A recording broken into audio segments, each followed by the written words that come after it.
What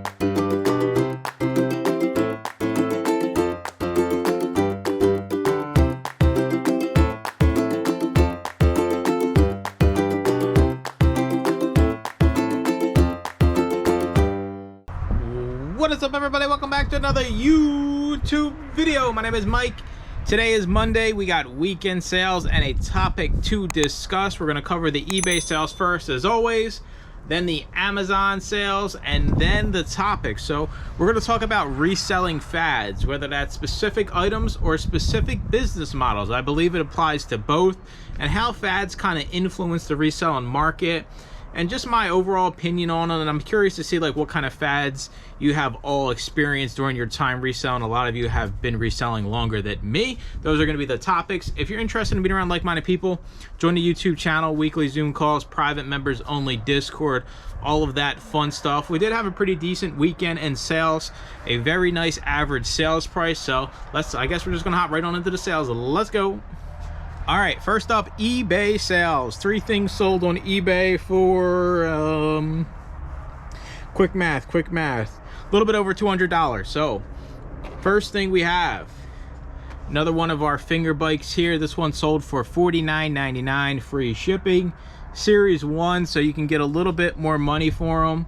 And this was one of the specific character-related ones, so those do a little bit better. So, 50 bucks for that, not too shabby on the eBay. I still have I probably got another 20 of these metal bikes to go, and I paid $10 for the whole box, not knowing what I was getting myself into. So that's been good. Next up, we have Dr. Dennis Gross Extra Strength Daily Peel. This came in like a gift set Deb got for Christmas, so we sold this for $18, free shipping. Goodbye to that.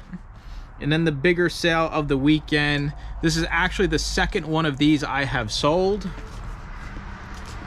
Lisa Frank Loungefly miniature backpack here.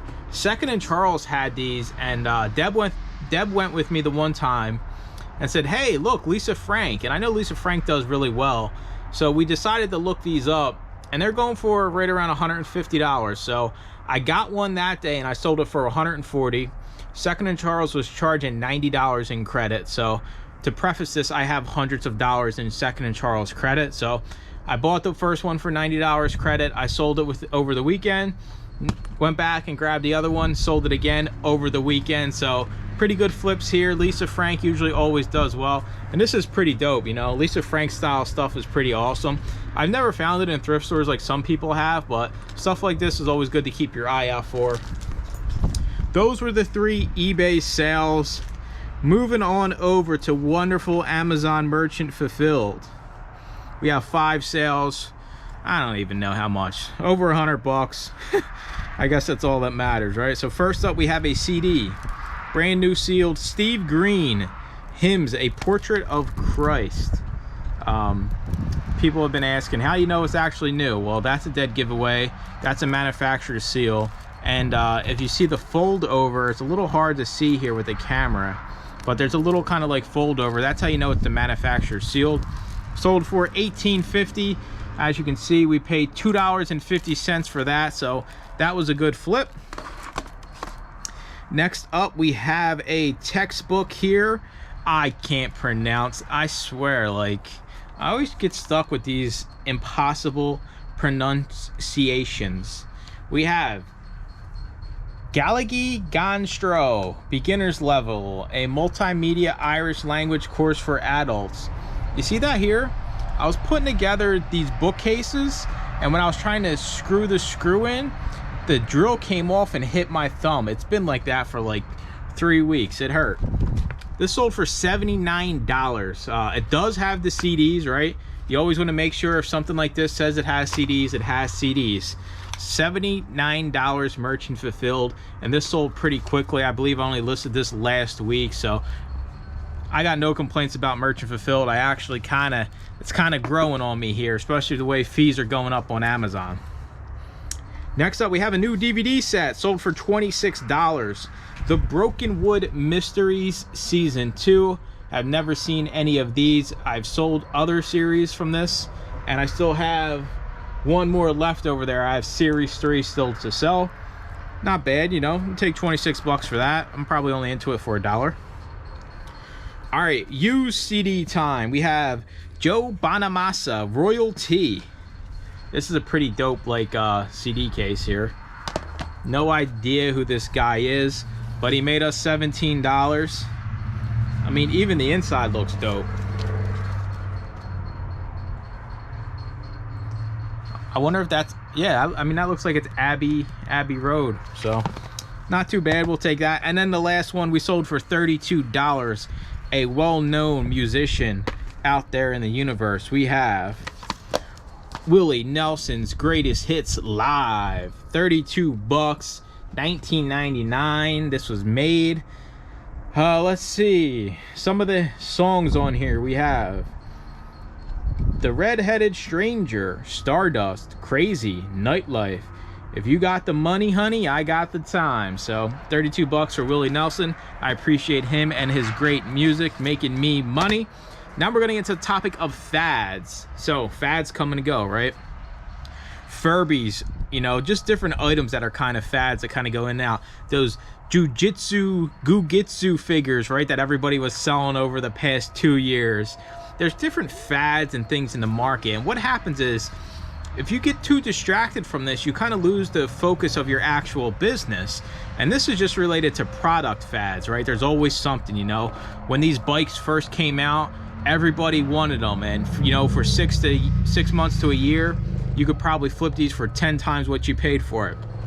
But it doesn't last, right? A definition of a fad is kind of like a crazy, you know, phenomenon that lasts for a short period of time and then slowly kind of fades away. So with product fads and chasing these bolos, it's not really sustainable, and it can kind of distract you from your main business, right?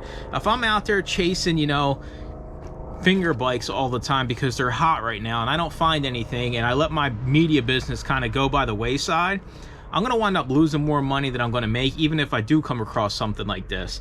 So you gotta focus on your business. Don't get caught up in all the hype when you see something like pool chlorine, and pools at one point was like a huge fad. You know, everybody is running to buy every, you know, little tablet of chlorine you could find to resell it, but that only lasts, you know, for the summer, and then what? You're back to nothing. You neglected your business, and now you're basically starting back from zero. Sure, there is opportunity, right? If you have it around you and you say, hey, I'm gonna go to one Walmart, I'm gonna see if they got the chlorine.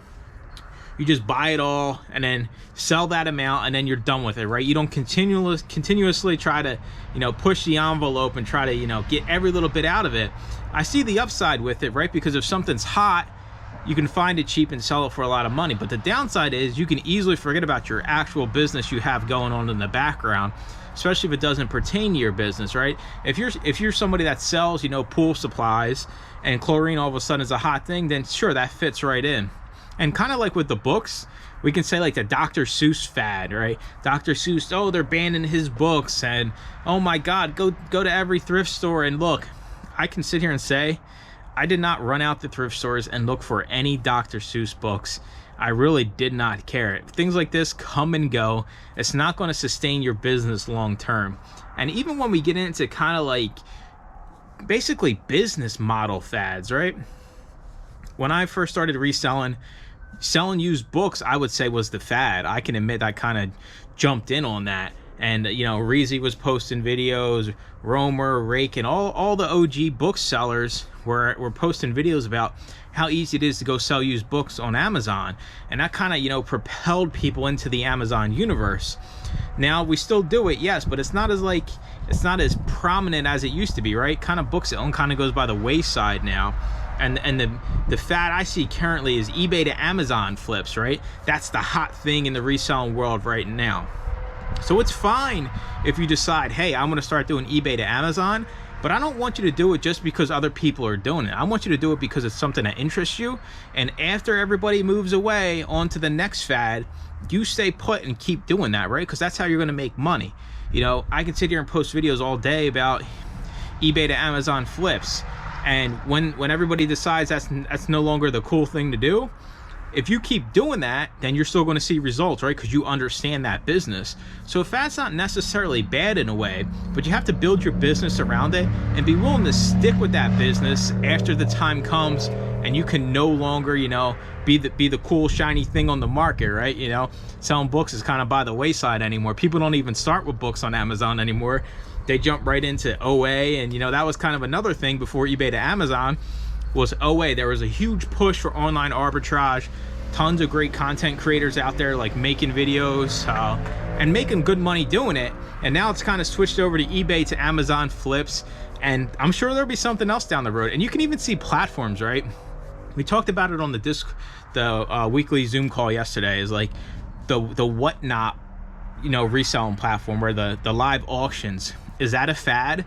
Is that something that's sustainable? Is that, you know, is that platform going to be around in 5 to 10 years? Or just a live auction excitement is just going to last for, you know, 2 to 3 years, and then it kind of fizzles out? So if you're going to get involved in one of these things, just stick with it. It's perfectly fine. You know, if something attracts your mind and you want to build a business around it, after everybody leaves, just make sure you keep doing it, because you know how to do it. You know there's money to be made, and you're better off when everybody leaves, right?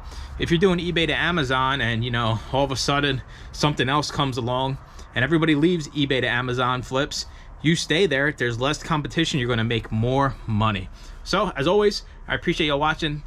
Thanks for, I just ruined the ending of this video, and I'm not retaking nothing. I don't even know. It's so nice out.